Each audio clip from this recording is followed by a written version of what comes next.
going on, everybody? Welcome to the Blazers Edge podcast. I am your host, Danny Marang. I am Joan Boy, the one, the only, the unassailable, unflappable, most lovable guy on Twitter. Nekias rhymes with Tobias Duncan, a contributor, lead writer, analyst, all of the things you associate with good writing and future podcaster, Duncan. I think that's probably the longest intro you're ever going to have. Yeah, that's up there. That is definitely up there. What's going on, buddy? How you doing? I am doing pretty well, man. How about yourself?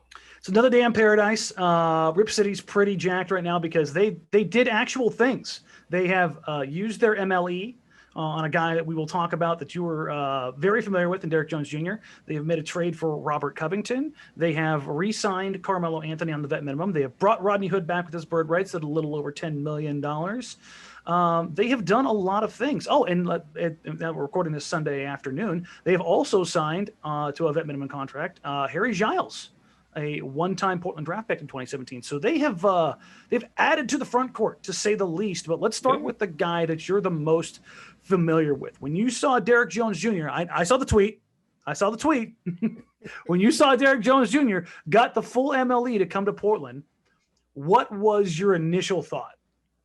My initial thought, honestly, was good for him just because of his journey, starting out in Phoenix, not really getting much playing time, getting waived by Phoenix, which at the time that he was waived by Phoenix, it's just like, man, if you get cut from that organization with all this, with all the stuff they're dealing with from the front office, the roster being a mess around Devin Booker, if you can't carve out a role there, then it's just looking kind of tough for you.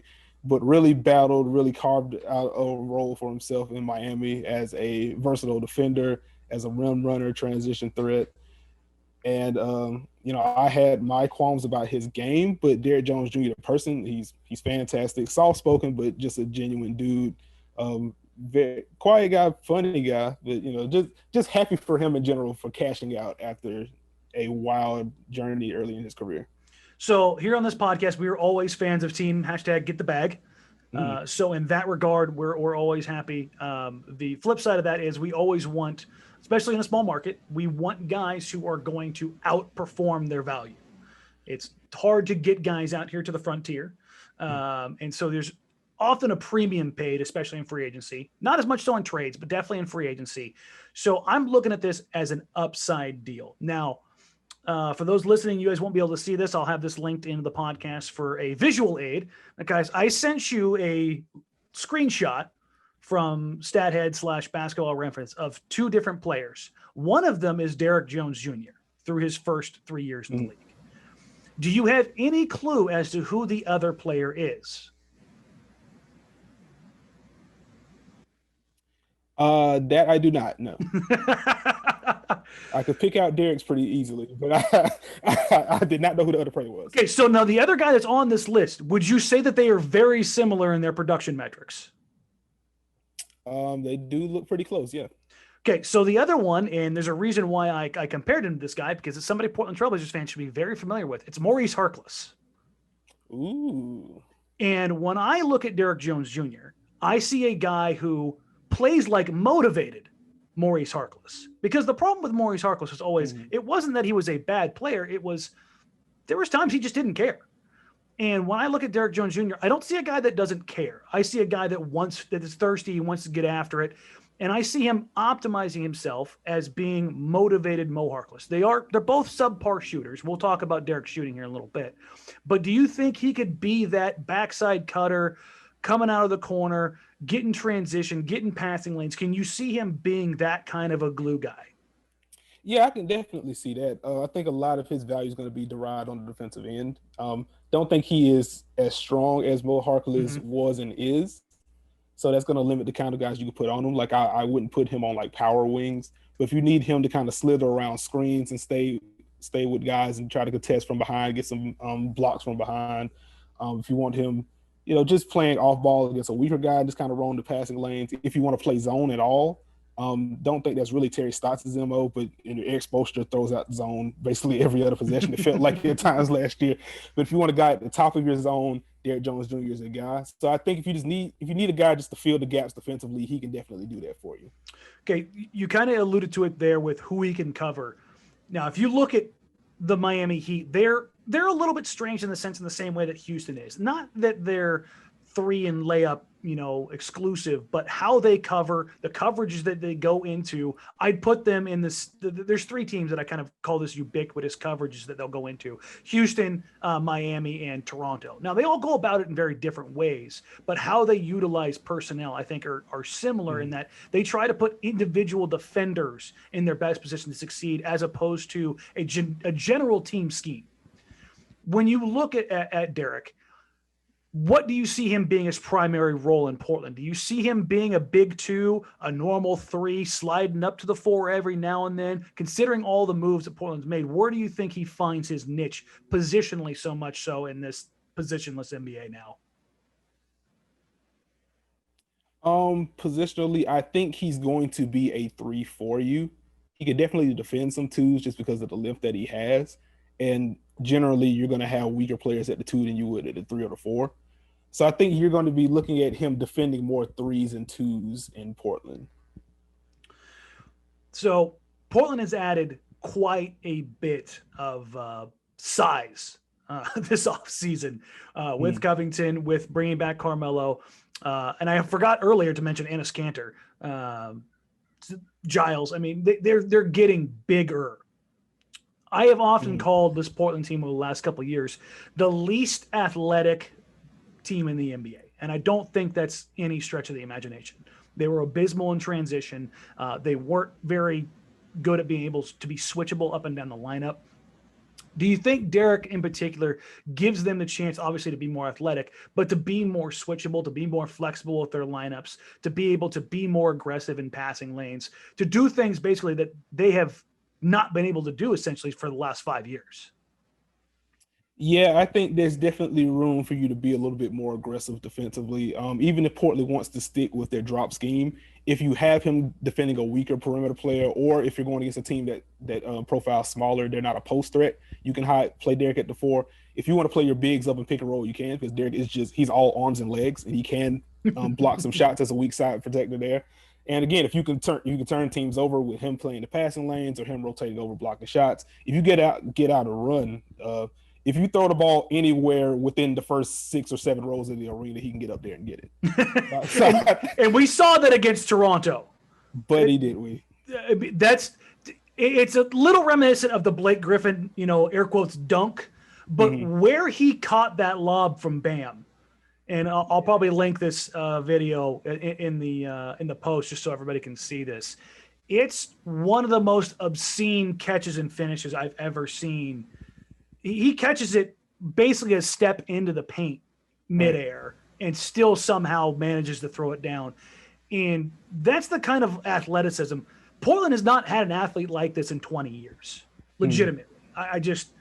I'm kind of gushing over him because I love the fact that they have a guy who can get them easy points. He's very good, as you mentioned, as far as getting into passing lanes, getting deflections. You add Rocco in there, who's elite in that regard. You put those two guys in there, you have an obscene, absurd, whatever adjective you want to use, amount of length that can disrupt a lot of offenses and get out in transition. Now, as much as we're gushing over him, what are the drawbacks of a Derrick Jones Jr.? What is going to keep him off the floor or not optimize him? First and foremost, actually, I wouldn't even say it's first and foremost. The easy thing to point out is the shot. Very inconsistent. He's not going to shoot off movement at all. He's not going to shoot above the breaks. You're going to have to hope he's hot from the corners. He was not good from the corners at all last year. He was fine the year before, if I remember correctly. I don't have those numbers in front of me right now. But the corner jumper is what you need from him. He just doesn't have it right now. The more pressing issue is that he cannot dribble at all. It's why he was basically a 4/ really undersized 5 for Miami on that. The rim running 5. Yeah, that's basically what they had to operate as, because there are no ball skills whatsoever. Just a lot of traveling violations when he tries to attack a closeout. Always takes a step before the dribble. Just one of those things. Like he's not a wing in that aspect, and that's honestly the biggest hindrance of his game.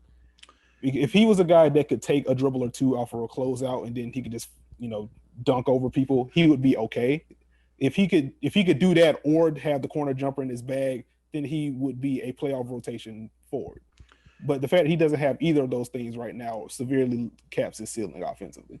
So when you look at him, do you have faith or do you have belief that he can add either of those, not necessarily to a plus level, but a functional level. When you look at his skill set, his development pattern, what you saw from him in Miami and how kind of Portland has been with young guys, do you think that that's something he can viably add to him to make himself more useful in those situations and not be a guy that you kind of have to pull to the side come crunch time or come playoff time?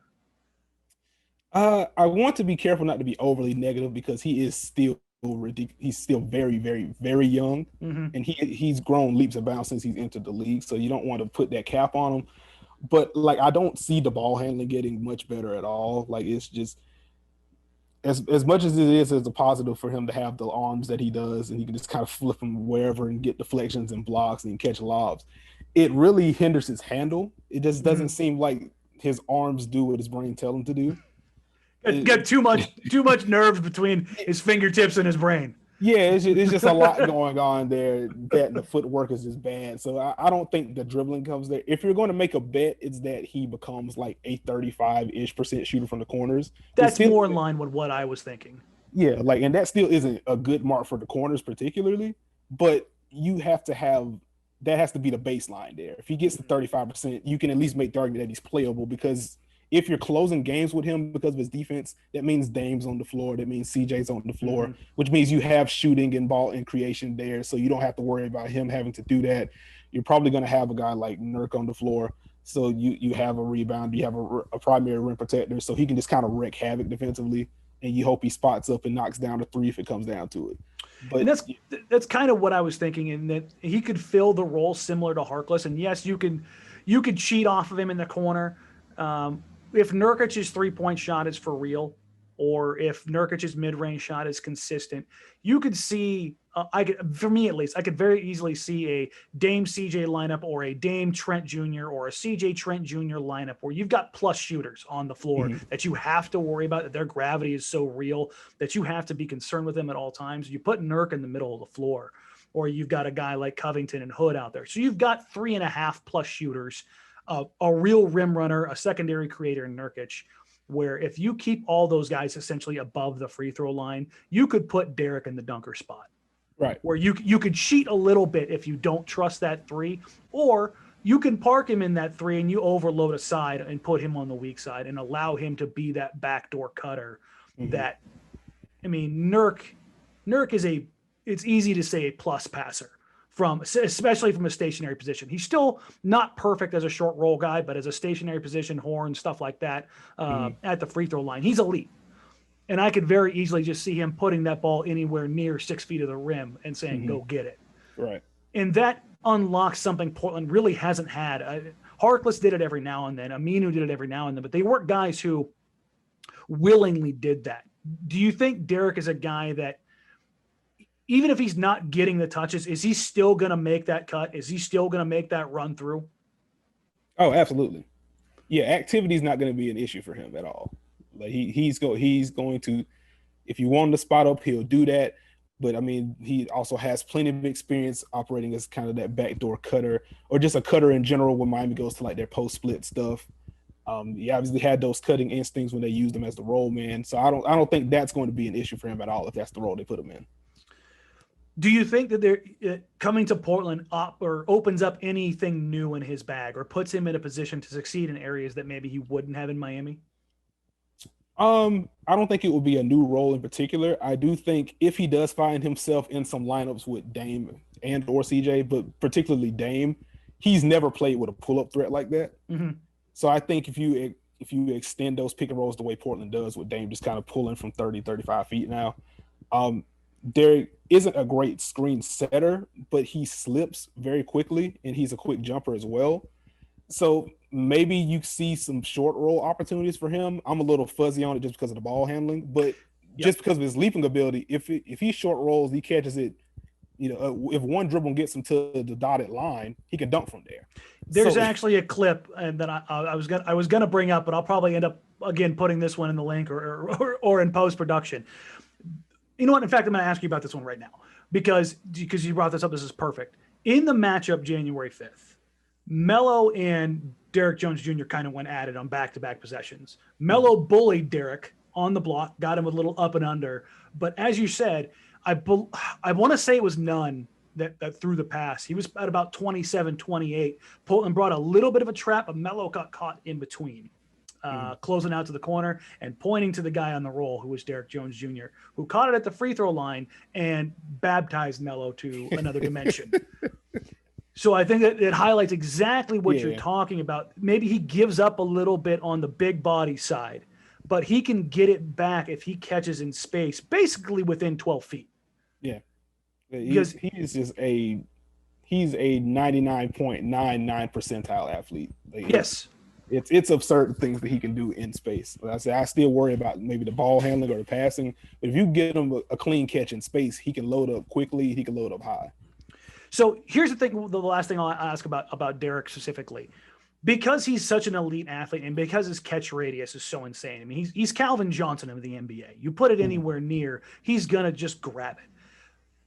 How good are his hands? Is he a guy that if you just put it near, he's okay? Or does it have to be in the pocket, kind of on the run? Can he pick it up down on his knees? Can he catch it up high? Can he catch it behind him consistently? Like, is it, because if there's one knock that I have against Damian Lillard, and this is the only one, it's that he's maybe the worst lob passing elite point guard in NBA history. I don't know what it is, because he's such a pinpoint precision passer with everything else. He misses guys on lobs, and it's such a horrible thing because Portland had Andre Miller before him, who's arguably the greatest lob passer in NBA history. So the contrast is just so stark. Right.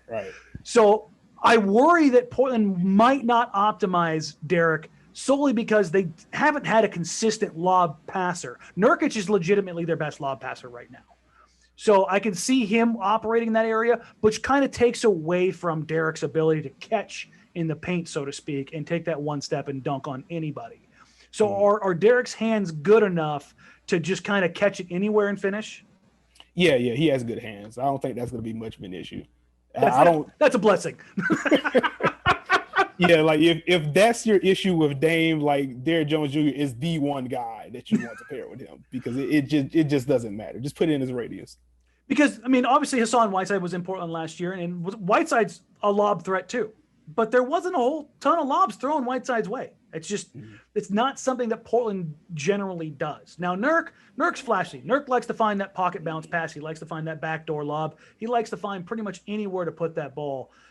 Dame, I'm a little less certain of.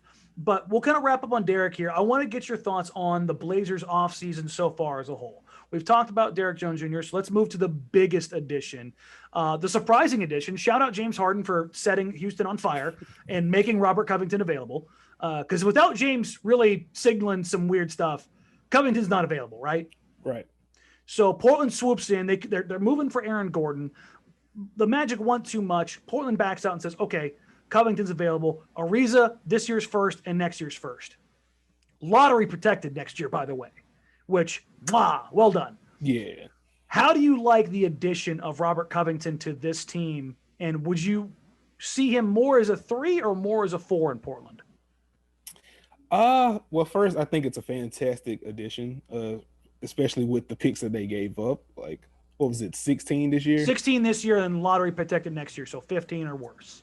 Yeah, like I think you do that 10 out of 10 times. I think that's a great fit, particularly for their defense. Just having a guy that can cover that much space, I think really helps, especially when Portland does decide. I mean, it just gives them the ability to get more aggressive on pick and roll if they want to. I think that's going to be huge for them. Oh, you mean no more drop coverage every single play? It works great the regular season, man. And I know some people beat Stotts over the head with it, but if you don't have here, let me get it from somebody else's ears or somebody else's mouth here. I have said this for years. The Blazers will change up the defensive coverage when they have the personnel to change up the defensive coverage. If you had Portland's personnel last year, would you have done anything other than drop coverage? No, can't say that I would have. No. I've tried to communicate that so many different times. It's a little frustrating. It's like, guys, you have to have the personnel to get aggressive. Nick Nurse is aggressive because he has OG Anunoby. He has Pascal Siakam. He has Kyle Lowry. He has even a Fred VanVleet who, while giving up size, is a very, very heady player who can dig into passing lanes and time well. You have a Serge Ibaka. You have a Marc Gasol. You've got plus defenders everywhere. Portland didn't have a plus defender healthy last year. Not one. Right. Collins was out the whole year. Well, it's not true. Gary Trent Jr. is a plus defender. I should take that back. But Gary was not looked at as that guy coming into the season. So adding a guy like Covington, sorry to derail that. It's something that drives me crazy. No, you're good. You're good. When you add a Covington, you add a Derrick Jones Jr., do you think that Portland gets more aggressive this year? I think so. As you mentioned, I think the personnel definitely dictated how aggressive Portland wanted to be defensively. I mean, if you don't have rangy wings, if you don't have a wild weak side rim protector, if you don't have bigs that can move in space, then you're kind of limited to what you can do. And if your point of attack defenders are Dame, who has improved, but he still isn't an elite guy, and CJ McCollum, who has improved, but definitely isn't an elite guy, I mean, there's only so much you can do. So I think adding those wings in there, adding Robert Covington, who, he's been in the drop scheme before, he's been in a more aggressive scheme before. He just came from Houston where they switched everything. Mm-hmm. And I mean, he's operated as the weak side rim protector. So he can do a little bit of everything. Derrick Jones Jr., he's operated in Miami's drop. He's been a weak side rim protector when they get more aggressive, when they trap things. He's been at the top of the zone. He's been at the bottom of the zone. So when you have guys that not only have the tools to do that, they've also played in multiple schemes like that, it makes it easier for you to adjust on the fly like that. So I do think Portland's going to be able to be a little bit more aggressive defensively this year. Is Covington going to be the guy that kind of unlocks Portland in the sense that I have qualified Covington as a floor raiser, not a ceiling raiser? Mm-hmm. And I think that's a good thing in a sense, but they still need something else to really buoy them up a little bit higher. Do you think he can be a guy who's a ceiling raiser, or do you see him more as a floor raising kind of guy? I think he's a ceiling raiser in the sense of what he can do for their defense. Mm-hmm. We were just talking about how Portland now has the ability to be a little bit more aggressive defensively if they want to. Again, if they get into a situation where they want to trap a hot ball handler, they can do that and trust that Robert Covington is going to rotate over, play two, get some blocks, get some steals, and then they can get out and run in transition. So I think he lifts them in that way. He is also a floor raiser, just at a minimum. He's not an elite wing stopper. He's better off ball than on ball defensively, but he is a guy that you can credibly throw on good wings and be fine. Which is one more than Portland's had the last 5 years. So you got to love it. If it's an RPG, it's a definite +1 to wing stopper when it was at 0. So when you look at the guys Portland has added, obviously the Lakers are the team. They're the threat, and they're big. They're big as hell. Mm-hmm. Portland is clearly gone with, okay, we can go big, which I think teams honestly should have done 5 years ago. Teams that tried to copy the Warriors it was a fool's errand. You can't copy 3 to 4 Hall of Famers. You can't copy the 2, maybe 3, or 2 of the 3, 4 best shooters of all time. Maybe the best isolation scorer of all time and the best defender of a generation in the NBA. You can't replicate that model. But what you could do was you could beat them to death with size. That was the one thing that seemed to slow the Warriors down from time to time. Now, we never really saw it happen because nobody really wanted to risk it. Mm-hmm. But in the matchups that Portland had with them when Nurkic was healthy, and again, these are regular season meetings, it's different. Nurkic went nuts and absolutely hammered them regularly. Mm-hmm. And in those games, the Warriors just didn't have an answer for that. So you're seeing the league maybe take a little bit of a pivot to more bigs again, which makes sense because guess what? Those are a lot more readily available than Hall of Famers, surprisingly, right? So you look at what Portland has done. You add Cantor, who plays very similarly to Nurkic. When the 18-19 season before Nurkic went down, the plan was they would just run 28 minutes of Yusuf Nurkic, then 28 minutes of Enes Kanter, and good luck having a center who could sit there and handle that pick and roll all night long. It was just, we're going to beat your guards to death with screens, and come fourth quarter, they're not going to be good. They're not going to be, feeling good enough in the legs to handle this. So they're matching up with the Lakers, the Clippers, the Nuggets. That's their competition out in the West and really in the league. Do you think that this commitment to the big bodies, 6'7" Covington, 6'7", 6'8" Derrick Jones Jr., 6'10" Enes Kanter, 7-foot Yusuf Nurkic, 6'10" Harry Giles, 6'8", 6'9" Carmelo Anthony, is this enough size now to compete with, to be a top 4 team in the West? To be top 4 in the West, yeah, I can definitely see it if they stay healthy. That's always the key. That's going to be the big thing because Portland dealt with quite a bit last year. Mm-hmm. But if they can stay healthy, I mean, there's just enough pure size there.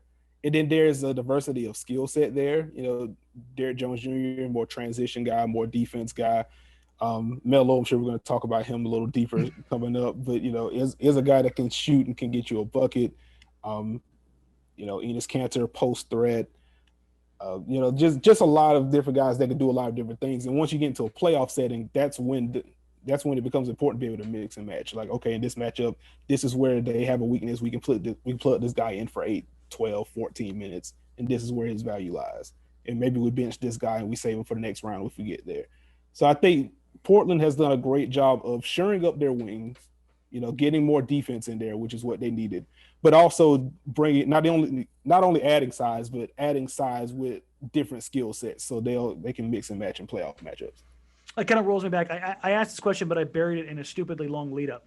When you look at a guy like Covington and you look at this lineup that Portland has, let's say everybody's healthy. I know there's a little bit of confusion as to Zach Collins' current status as of last night. For if you're not aware, Jason Quick here of The Athletic kind of profiled that Collins is on track, but on track for what? We don't really know. So I wouldn't be surprised if he's not ready to go to start the season. But say everybody's healthy. What do you think with all the moves they made? What do you see the starting lineup kind of looking like? Obviously, Dame, CJ, Nurk are set. But they brought back Hood. They pick up Covington. They pick up Derrick Jones Jr. They've got Zach Collins. They've got Carmelo Anthony. They've got Harry Giles. What do you think is, as it sits right now, is kind of like the optimal starting 5 that you're going to throw out there if you're Portland? Maybe a little small, but I really like Nurkic as rim protector. So I would probably go Gary Trent Jr. at the 3 and then Rocco at the 4. Oh, going Trent Jr. over Hood. I like it. I am. You still have some creation with Hood off the bench there. Depending on how they stack. Portland typically staggers their guards anyway. They're going to have one of Dame or CJ on the court at all times. So from there off the bench, you know, Melo can give you a bucket off the bench. Rodney Hood can give you a bucket off the bench. Depending on which center they want to play, you know, Nurk can. They do not have a shortage of centers now. They've got Nurk, they've got Canner, they've got Collins, they've got Giles. They can throw some bigs out on the floor at the 5. Right. So, I think that bench unit can still be pretty good. You know, again, you're staggering one of Dame or CJ, and then you have a bunch of guys that can shoot. So I think the bench can hold water. But yeah, I would go. It seems a little small, but I mean, you get a really strong on-ball defender in Gary Trent Jr. You get a ridiculous help side defender in Robert Covington. You know, Nurk can protect the rim, and offensively, I mean, that's 4 shooters in Nurk rolling into space. I mean, if you want to trap Dame and pick and roll, good luck to you. Yeah. So, honestly, I think that ends up being probably your closing lineup. I think that's going to be something that we see Portland do quite a bit. And depending on how things are going, depending on foul trouble, health, all those kind of things, I could see a lot of 3-guard, 2, quasi forwards. If they wanted to go dumb small, they could go a Dame, CJ, Trent, Derrick Jones, and Covington. And you have 3+ defenders who are pretty much switchable across wings. The only way you're really going to get punished is if you've got an elite rim running, floor stretching big, an Anthony Davis or a Cat or something like that could be problematic. But against a lot of teams, they can go 5 out and put you in trouble. They can put you in jail basically on every single coverage offensively with a lineup like that. And I think that's a lot of where the versatility comes from. And if they wanted to add some true size with some mobility and a little bit of strength, that's where I see them taking a flyer on a guy like Harry Giles. He's not going to do anything inside 12 feet, but physically as a presence, if he's healthy, he's an elite finisher. Mm-hmm. And if you're worried about a guy like Covington maybe not being able to handle somebody or being able to finish in traffic, that's where a guy like Giles or even a Collins, if he's healthy, if he's willing to fight through contact, you can do a lot of different things. Mm-hmm. I'm with you as far as Rocco at the 4.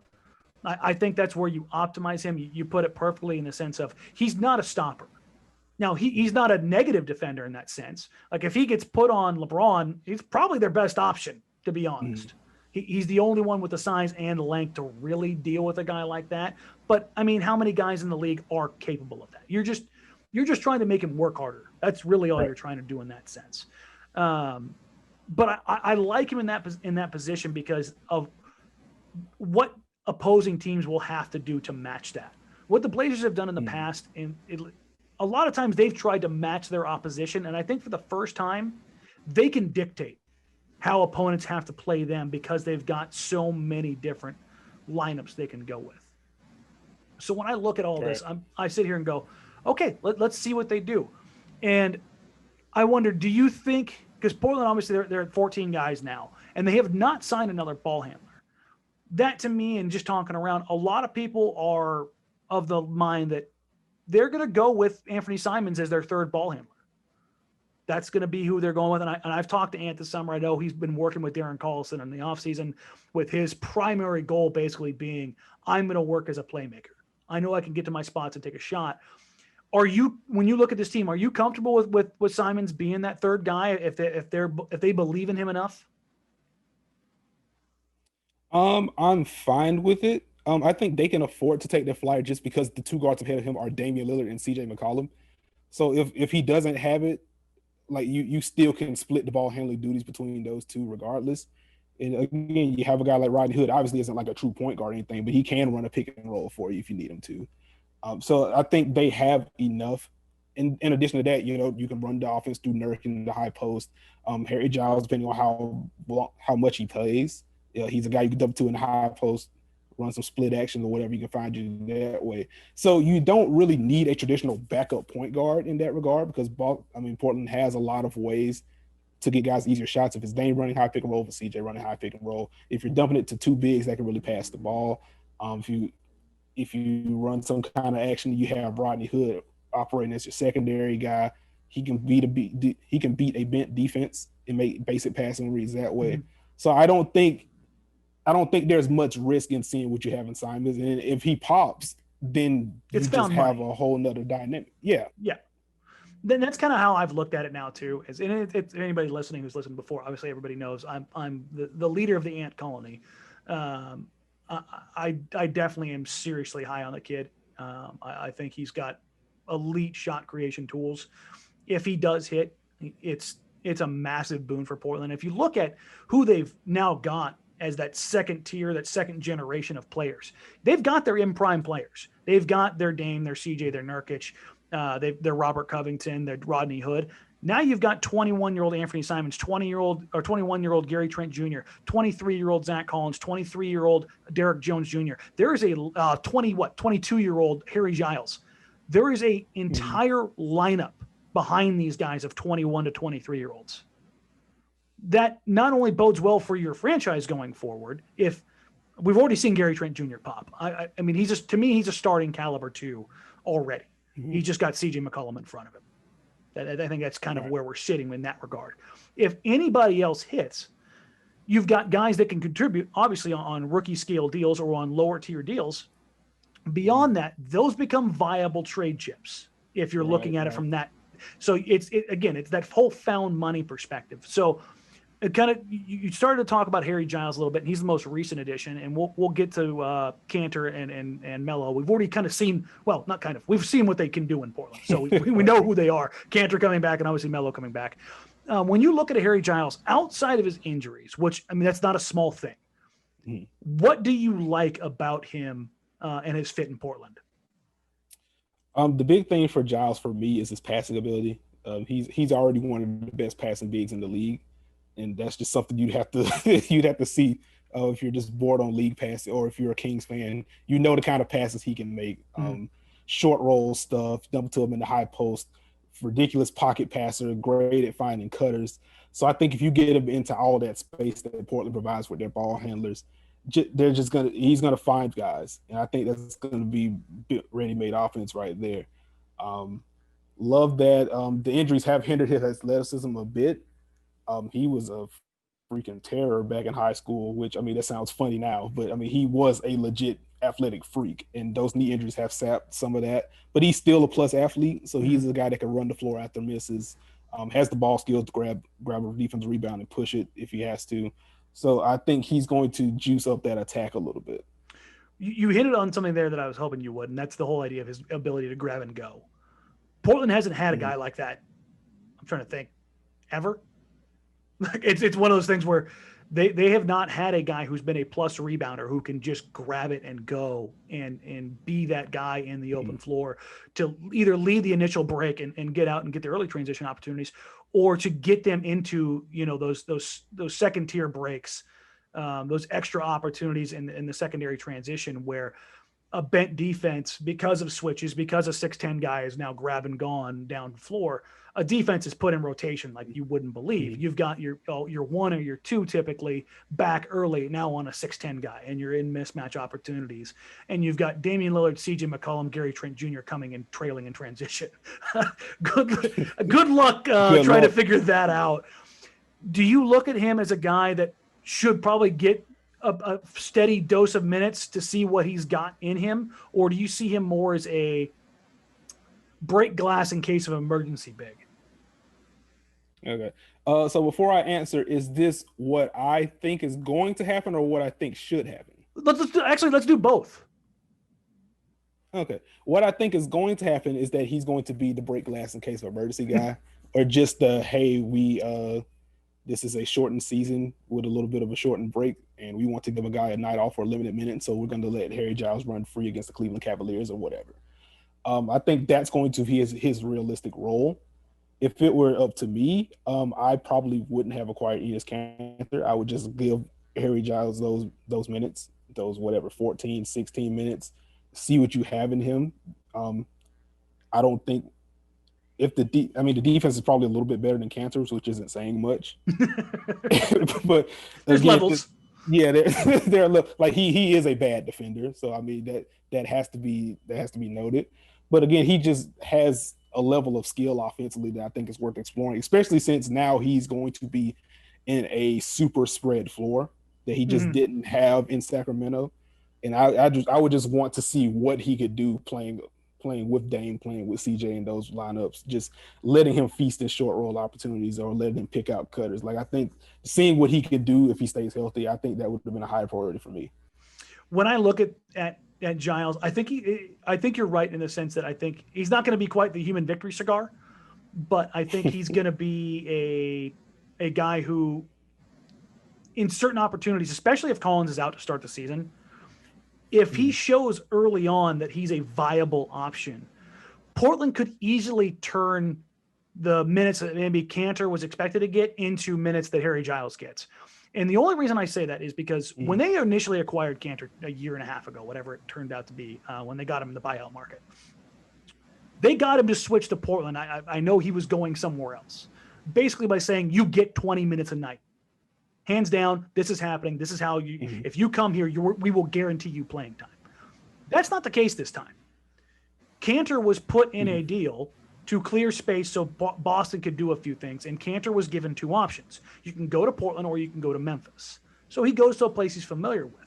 But I don't think that came with the same strings attached as it did last time, in that here's your guaranteed minutes. So while he is getting $5 million, that's something he opted into and was put into, when he came to Portland, they absorbed him with their TPE that they created from the Bazemore for Ariza trade. So it wasn't like they were stocking up on a guy and they particularly targeted him. And there's obviously a mutual relationship there, but I think that they're a little bit different in that sense. That, hey, why not get an asset when you can? Like, getting a guy that can be your backup center could be a big deal. But I think if you're Portland, because you have so many bodies, they're in a position to take a little bit of a flyer here. And if Enes Kanter isn't happy about it, you can kind of throw your hands up and be like, listen, bud, we got 3 other centers we can put behind. Like, you just go with it, Buttercup. It's one of those situations where I think you can see it in the right lineup or in the right mindset, where I don't think it's going to be a cut and dry, you get 20. And I think in this respect, like, you might see a night, because Nurk is coming off a devastating injury. And while he looked phenomenal in the bubble, he was definitely gassed by the end of the playoffs. Yeah. And there's going to be a game every other night. So you've got 72 games, and I think it's 116 days. if I remember doing the math. That's a game every 1.5 days or 1.6, however you want to do the math. That's a lot of basketball in a little bit of time. So there might be a night when Nurk gets a night off and Cantor gets a start. And now Harry Giles is your backup big, your backup five. And I think it's going to kind of walk that line versus what you think is going to happen versus what you want to happen. And I think that's probably the sweet spot. I could be totally wrong, but I think that that's kind of where it ends up, in that Giles is a guy, because of his plus playmaking and his athletic profile, the Blazers need to take a look at that. Yeah. And if they can get his body right, let's just go on history. How many guys have left Sacramento and been better? Yes. So, like, I'm of the optimal standpoint. Unless you're the Cleveland Cavaliers, if a player leaves Sacramento, they will become incrementally better to much better, depending on the situation that they go to. Right. So I think you and I can both be rightfully hopeful that Giles will get more than just that occasional burn. At least I hope so. And that's my hope. But Terry Stotts is also a guy that leans on veterans pretty heavy. So one hand in the other. I know. Speaking of veterans, I'm going to get to it now. Screw it. The Blazers brought back Carmelo Anthony. And among this glut of bigs, I have had a large amount of people who I have asked, just in the comments on Twitter, this is your general Blazers fan, who do you think is going to start at the 4? And I bet you if I ran a poll, Melo would win a straw poll. Yes, drop your head. Yes, drop your head. Exactly. Make this make sense for me. Please, I'm begging you. Or be on my side. I don't care. Just give me something here. When you look at Carmelo Anthony coming back on a vet minimum deal, what is the role? Let's play this game again. What do you think will happen, and what do you want to happen? Well, we don't know what's going on with Zach Collins. So within that lens, what I think is going to happen is that Melo is basically going to be penciled in as your backup 4. Okay. Is what I think is going to happen. And just on Melo in particular, I was one of the people that laughed very, very loudly at Portland picking up Melo when it first happened. I mean, me too. He did play a lot better than I expected, and I think it's fair to acknowledge that. What I think has happened, because Melo is, he's a good dude, he's a future Hall of Famer, all the positive stuff, whatever. What I think has happened in general is that Melo has been better than expected, has been conflated with Melo was good. Yes. And those two, that's not mutually exclusive, I don't think. So Melo was better than expected. He was still a net negative for Portland last year. And I think it's important to acknowledge that fact. Saying that, I do think he's going to have a role just because he still can shoot. He still can do the jab step stuff, as annoying as it can be. And, if you're looking at those hybrid second units when it's one of Dame or CJ on the floor, you are going to want an end of shot clock guy. And I think Melo can still fill that role for you. You don't want one of those guys creating literally everything. So there's going to be a place for Melo in the rotation. It's just important to note that, hey, he can still do this doesn't mean, hey, he still does this at a high level, because he doesn't. The thing that I want to highlight, because everybody wants to get on me because I bashed the signing. I didn't like it. I didn't like the idea of him getting so many shots. And again, Melo the dude, I love. I don't think anybody, if you have a problem with Melo the dude, I kind of question your mentality, because Melo the dude is a wholesome, good, fun, amazing guy. I've never heard a negative thing from anybody in the locker room, anybody who's ever covered him. He's the anti-Russell Westbrook. Everybody loves him. When you look at Melo the player, there's two different versions of him. There's Melo, who thinks he's still in New York and I can take 16 shots a night and work in the mid post and try to finish over guys when I don't have the legs anymore. That guy I want to shoot into the sun. The catch and shoot Melo, who shot 44% from 3 for the Blazers. Yeah, that guy I will take. The guy who can create with 6 seconds on the shot clock and get his shot off on that 2 dribble drive down the foul line and get to that little baseline fadeaway, I will take that guy. But I don't want that as even the second or third option.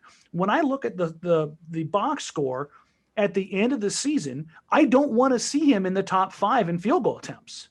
I want it to be Dame, CJ, Gary, Nurk, Covington. If you want to put Hood over Covington, that's fine. Right. But those are the guys I want getting the volume shots. Those are the guys night in and night out. Covington, everybody goes, well, he's a 36% 3-point shooter. He's 36% on 7 attempts a night. That's and those 7 attempts are a guy has a hand in his face. Yes. Type deal. So it's the quality of threes is that he's taking a lot of tough threes. Yes, exactly. And I want Covington to be that guy more so because of a defensive utility than I want it to be Carmelo Anthony. Now, that's not to say there's not a spot for him. But as I sat down last night to kind of go through the minutes, and this was before they added Harry Giles, it was very difficult for me to find minutes for him. Now, if Zach Collins isn't in the rotation to start the season, clearly that makes things a little bit easier. Mm-hmm. But you can't put Melo at the 3. We are long past that. Now, he went there last season in the playoffs. Somebody in the comments is going to get irritable about this. He was at the 3 starting in the playoffs because of a promise that was made to him about playing time. Period. Point blank. Get over it. He was not and should not be starting in the NBA playoffs, not at this point in his career. Yes, it doesn't change the fact that he's a first ballot Hall of Famer. It doesn't change anything he's done in the past. Where he's at now, he's not that guy. Right. So, but you look at the minutes distribution at the 3 and the 4. Number one, he's not sliding down to the 3. So now he's only getting minutes at the 4. Maybe you do some weird stuff and you put Carmelo as a small ball 5, which if you're dealing with a team that's running a guy who's they're not running a ton of rim threats and you're going 5 out, sure. Okay. For 2-3 minutes, whatever. He's at least a decent enough rebounder, and he wants to play drop coverage anyways because he doesn't want to cover anybody out there. So in that respect, okay, whatever. If you want to get weird for a few minutes, fine. I mean, it wouldn't be the worst thing I've ever seen them do. But when you look at the minutes distribution, you're going to get Dame and CJ are at the 1 and 2 almost exclusively. Mm-hmm. Gary Trent Jr. is 2, maybe 3 sometimes. But if CJ's on the floor 34 minutes a night, that leaves 16 to 18 minutes for Gary Trent Jr. at the 2. Do you think Gary Trent Jr. is only going to play the 2 and only going to play 18 minutes this year? No, hope not. He's not. So he's going to have to slide up to the 3. What does that mean? Well, if Rodney Hood is your starting 3 and he's playing 24 to 28 a night, and Covington's playing probably 30 to 34 a night, how many minutes does that leave left if Covington gets 20 minutes at the 4 and 12 at the 3, and Hood's getting 20-ish minutes at the 3, and you still got to work Derrick Jones Jr. in at the 3? Mm-hmm. So who gets the squeeze here? The guy you just gave $10 million to in the MLE and Derrick Jones Jr., the rookie scale big in Zach Collins when he comes back healthy, who you need to understand what he's going to be going forward, the guy you just traded 2 draft picks for and you want to be your primary defensive, leader in Robert Covington, or Carmelo Anthony, who is the guy that's on the outside looking in here when you're talking about minutes distribution. Should be Melo. It should be, but come the first week of the season, I'm going to see Melo playing 28 minutes a night, and I'm going to lose my mind, man. It's just one of those things. So let's take a look at the entirety of Portland here real quick, and we'll kind of wrap on this. To everybody that gave in questions, I'm sorry. I stole your questions, and I didn't really throw your name in there just because there were so many, and I just kind of tied them all together to get Nekias's overall 30,000-foot view on everybody else not named Derrick Jones Jr. here. So everybody that submitted questions, thank you. I'll be sure to kind of tag them in the notes. But when you look at this team right now, and we kind of hinted at it earlier, as far as it being a top 4 team in the West, I think it's pretty easy to lay out the top 3, both LA teams and Denver. And I think there might be a line there. of the next tier. Dallas, I really like what they did with the swap of Curry for Richardson, a defensive stopper that can alleviate some pressure from Luka, on multiple levels. Obviously, they have to deal with Kristaps' injury, but it's hard for me to go away from that team when you've got Luka, who's a no doubt MVP candidate. He's a top 3 MVP candidate when the season starts, which is insane to say with Steph basically coming back and KD in Brooklyn. I still look at Luka and go, yeah, no, that's the next generation of the NBA after what he did last season. Do you think Portland has done enough to be not just a contender in the sense of, yeah, they can maybe make some noise? Do you think they have loaded up enough to make a Western Conference Finals run?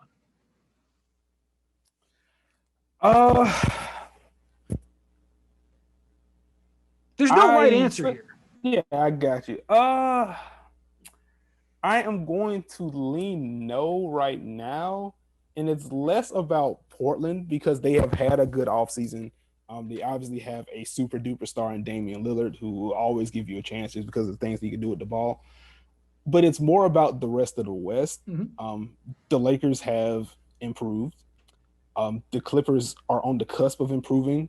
Swapping out Montrezl Harrell for Serge Ibaka, I think, is huge. If Luke Kennard is healthy, swapping him out for Landry Shamet, even though I like Landry Shamet, I think that's big for them. They're probably another, a point guard signing away from me really being in on their offseason. If they bring Reggie Jackson back, sure. I mean, we'll just have to see. You mentioned Dallas. I don't know how early it is, but I'm really digging Phoenix right now. Jay Crowder and Chris Paul is a pretty decent offseason. That they have really improved. I mean, obviously they lose Oubre, which I don't think is a small knock. He definitely gives them a lot of number one, beauty. It's a handsome man. But shot creation, finishing in transition, flexibility within the lineup. If you're talking about 2K sliders, if you slide it more to the offensive end, you get Kelly Oubre. You slide it more to the defensive end, you get Jay Crowder. And I think that's kind of what they opted for. But the floor that they have with a Chris Paul, Devin Booker backcourt is pretty absurd in my mind. Yeah. You have maybe 3 of the best backcourts we've seen in this generation in the West now. Actually, I have to roll that back with Clay's injury, which that sucks. I keep forgetting that, he's got a torn Achilles now.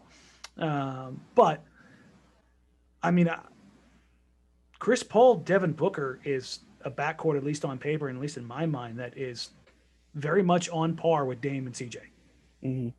Now, maybe not quite the scoring, as Chris Paul hasn't been that guy, but as far as playmaking, as far as putting pressure on a defense, alleviating the workload of Devin Booker, and having premier shooting, and Chris Paul doesn't get near the credit he should for being the shooter that he is. Yeah, he's one of the best shooters ever. Yes. Period. Just the difficulty of, great spot-up shooter, but just the difficulty of his pull-ups from his at his size, the different angles that he launches those shots at. He's an all-time shooter, and he doesn't get enough credit for that. They need to rename the elbows the Chris Pauls. Yeah. He has burned a hole in especially that right-hand elbow from his left to right crossover pull-up. Yeah. And I believe last time I looked, I think his career was 54% from that spot, which for anybody who doesn't understand, 50% from any mid-range spot is absolutely bonkers. Over a 15-year career, that's insane. Just so we're clear. Yeah. But do you think Portland's in the conversation? I mean, you said no as far as a Western Conference Finals right now, and it's not a knock against them. What would they have to do in your mind for them to be? Because everybody says contender. When I say contender, I mean a conference finals contender and not showing up and getting waxed like they did in 18-19. But you go in there with maybe not a coin toss, but at least a puncher's chance. Right. What do they need to do to get to that level, in your opinion? Or is it viable? I think they're kind of in that tier of if the seating breaks right, I can see it type deal. With the Lakers, they can make the Western Conference. They should be in the Western Conference Finals. With the Clippers, they should be in the Western Conference Finals. With Portland, I'm looking at them more as they're good, they're deep. If the seeding breaks right, if they don't face X team in the second round, they can get there. So I think I need to see. I mean, it's cliche, but I need to see it. Mm-hmm. I need to see it defensively in particular, because they did make wing additions. But at the end of the day, you still can kind of hunt CJ McCollum at the end of games. Less so Dame, because Dame really fights for it.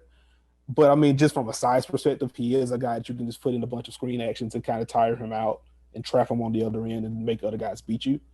So I think with them having a small backcourt as they do, you always, as the other team, have a built-in attack point.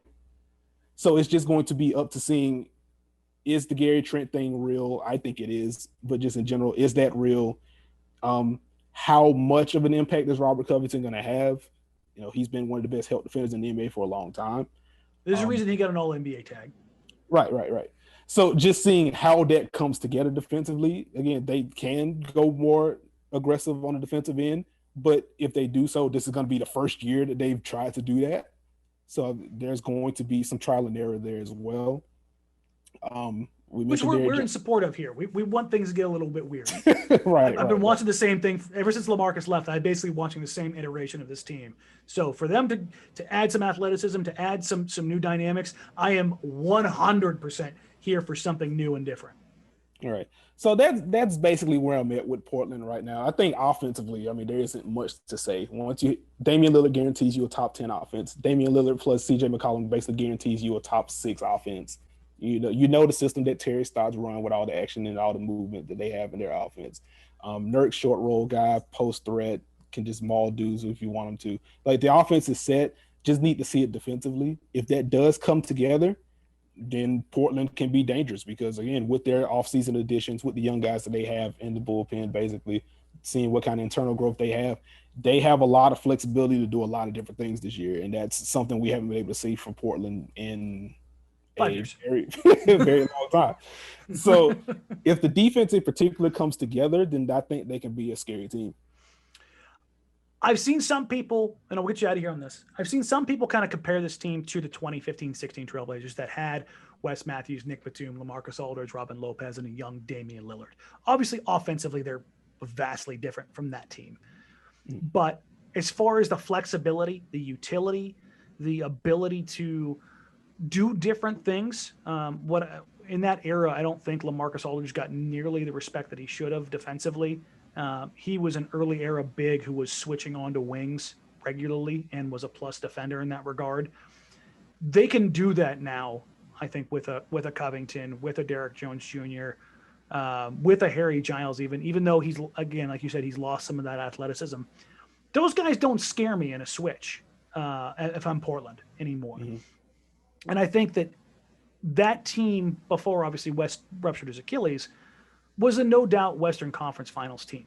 I think that if you saw that team there, I think when West went down, they were on pace for 58 wins. They were a good team.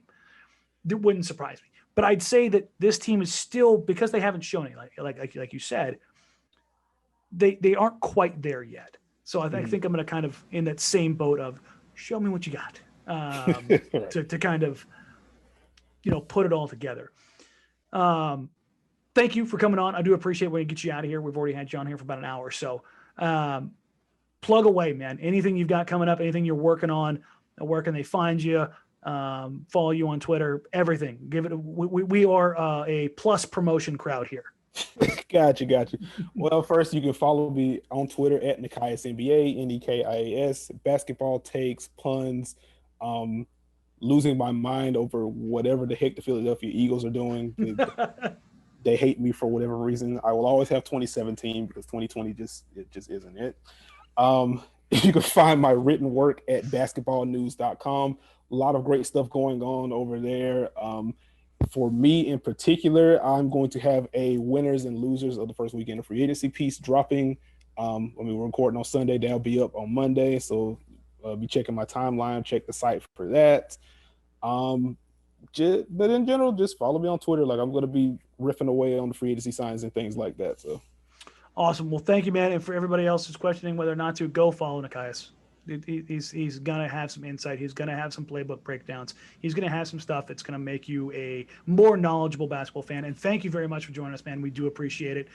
As always, folks, you can find me on social media at Danny Marang, at DANNYMARANG. We will have an announcement about NBC Sports Northwest Blazers Outsiders coming out here in the next couple days. I'm sure you can probably put 2 and 2 together and figure out what it is as the new season started, and I'm still here. Again, like, rate, review, subscribe. Thank you to everybody who joined us for the Blazers Edge live show on draft night and then going into free agency. Massive success. Want to thank everybody that came by, Steve DeWald, Adrian Bernasich, Nate Mann, everybody at Blazers Edge. We're going to do more of that coming out for this season. And again, thank you. Like, rate, review, subscribe. We're on Spotify, Stitcher, iTunes, everywhere else you can want to find us. Until next week, take care, guys. Bye.